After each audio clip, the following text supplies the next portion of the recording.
नमस्कार मैत्रिणींनो, यंदाच्या मकर संक्रांतीला पिवळा रंग शुभ आहे का? हळद वापरावी की टाळावी?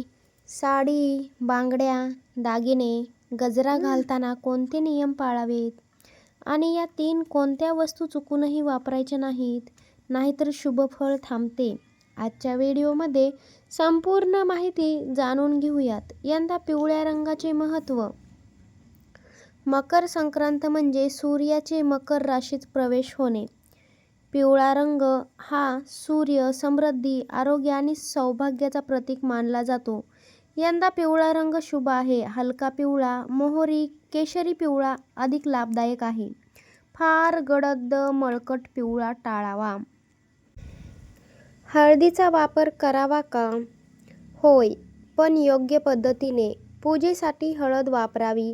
कपाळाला हलकासा हळदी कुंकवाचा टिळा चालतो. देवाला हळद अर्पण करणे शुभ आहे. संक्रांतीच्या दिवशी पूर्ण शरीराला हळद लावणे टाळा. केसांना हळद लावणे निषिद्ध आहे. साडी कशी असावी? पिवळी, हिरवी, गुलाबी, पिवळी कॉम्बिनेशन साडी शुभ मानली जाते. तुम्ही दुसरेही कलरची वापरू शकता, जसे की काळी. आणि ती कशी असावी? साधी, स्वच्छ, नवीन किंवा नीट इस्त्री केलेली साडी वापरा. एकदम गडद काळी वापरू नका किंवा राखाडी, फार गडद निळी ह्या साड्या तुम्ही टाळा. फाटकी, मळलेली साडी अजिबात वापरू नका. बांगड्या आणि दागिन्यांचे काही नियम बघा. हिरव्या, पिवळ्या, सोनसळी बांगड्या घाला. सोने, चांदी, तांबे दागिने वापरलेले खूप शुभ मानले जातात या दिवशी. लोखंडी दागिने तुम्ही जास्त करून टाळा. तुटलेल्या बांगड्या, फुटलेल्या बांगड्या वापरू नका. गजरा वापरावा का? मोगरा, जास्वंद, शेवंतीचा गजरा शुभ मानला जातो. सुगंधी व ताजा गजरा लाभदायक असतो. सुकलेल्या किंवा कृत्रिम गजरा तुम्ही टाळा. या 3 वस्तू तुम्ही चुकूनही वापरू नका. कोणत्या? काळे कपडे, जास्त गडद किंवा काळ्या बांगड्या. लोखंडी वस्तू, लोखंडी दागिने. फाटके, तुटलेले किंवा वापरलेले जुने सामान. या 3 गोष्टी संक्रांतीच्या शुभ ऊर्जेला अडथळा आणतात. योग्य रंग, योग्य वस्तू आणि योग्य भावनेने साजरी केलेली मकर संक्रांत आरोग्य, धन, सौभाग्य आणि शांती नक्कीच आपल्याला देते. संक्रांतीच्या दिवशी घरामध्ये काय करावे? मकर संक्रांतीला घरात सकारात्मक ऊर्जा टिकवण्यासाठी काही गोष्टी तुम्ही आवर्जून करा. मकर संक्रांतीला घरात सकारात्मक ऊर्जा टिकवण्यासाठी काही गोष्टी तुम्ही करा. सकाळी लवकर उठून सूर्यनमस्कार करा. घरात तिळगुळ ठेवून देवाला नैवेद्य दाखवा. दारासमोर रांगोळी काढा. पिवळा व लाल रंग वापरा. शक्य असल्यास तांदूळ, तीळ, गूळ यांचे दान करा. सकाळी उशिरापर्यंत झोपणे टाळा. घरात भांडण, रडारड होऊ देऊ नका. संक्रांतीला काय खावे आणि काय टाळावे? तिळगुळ, पुरणपोळी, भाजीमध्ये वांग, चणा डाळ हे खा. तिळगुळ शरीराला उष्णता देतात, नक्कीच खा.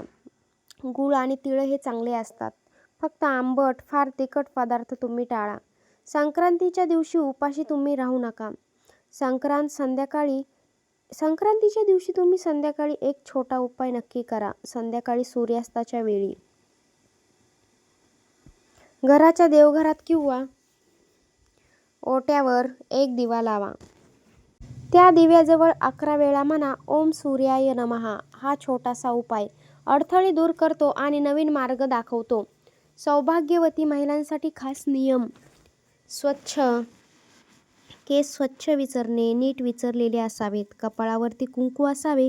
गळ्यात मंगळसूत्र, पायात जोडवी असावीत. रिकाम्या कपाळाने संक्रांत साजरी करू नका. डोक्यावर ओढणी न घेता देवपूजा टाळा. एक महत्त्वाची चूक टाळा. अनेक जणी नकळत करतात ती चूक म्हणजे संक्रांतीच्या दिवशी जुने कपडे, जुने दागिने घालणे किंवा फेकून देणे. हे काम आधी किंवा नंतर करा, त्या दिवशी नाही. मकर संक्रांत हा सण फक्त कपड्यांचा नाही तर विचार, श्रद्धा आणि सकारात्मकतेचा आहे. योग्य पद्धतीने साजरी केलेली संक्रांत संपूर्ण वर्षभर सुख, आरोग्य आणि समाधान देते. श्री स्वामी समर्थ कृपा तुमच्यावरती सदैव राहो. संक्रांतीच्या दिवशी कोणाला काय दान करावे? मकर संक्रांतीला केलेले दान 100 पट फळ देते असे शास्त्रामध्ये सांगितले आहे. सुवासिनीला तिळगुळ, साडी किंवा तिची ओटी भरावी. गरजू व्यक्तीला तांदूळ, डाळ आणि गूळ द्यावा. लहान मुलांना खाऊ किंवा वही पेन द्यावं. तुटलेली वापरलेली वस्तू दान करू नका. रागाने किंवा दिखाव्यासाठी दान करणं टाळा. मन शांत ठेवण्यासाठी संक्रांतीला महत्त्वाचा मंत्र. सकाळी किंवा संध्याकाळी शांत मनाने 9 वेळा म्हणा ओम नमः शिवाय. हा मंत्र मनातील भीती, ताण आणि नकारात्मक विचार दूर करतो. संक्रांतीच्या दिवशी घरात सुगंध का महत्त्वाचा आहे? घरात सुगंध असेल तर देवत्व आकर्षित होते असे मानले जाते. धूप, अगरबत्ती, कापूर वापरा. सुगंधी फुलांचा वापर करा. घरात कचरा किंवा दुर्गंधी ठेवू नका. संध्याकाळी दिवा न लावता दिवस संपवू नका. विवाहित महिलांनी संक्रांतीला एक गोष्ट नक्की करा. संध्याकाळी पतीचे नाव न घेता मनात शुभ विचार करा. घरासाठी आणि कुटुंबासाठी प्रार्थना करा. यामुळे वैवाहिक जीवनात समज, प्रेम आणि स्थिरता वाढते. पुढील 6 महिन्यांसाठी एक खास संक्रांत संकल्प ठेवा. संक्रांतीच्या दिवशी मनाशी ठरवा, राग कमी करायचा आहे. नकारात्मक लोकांपासून दूर राहायचे आहे.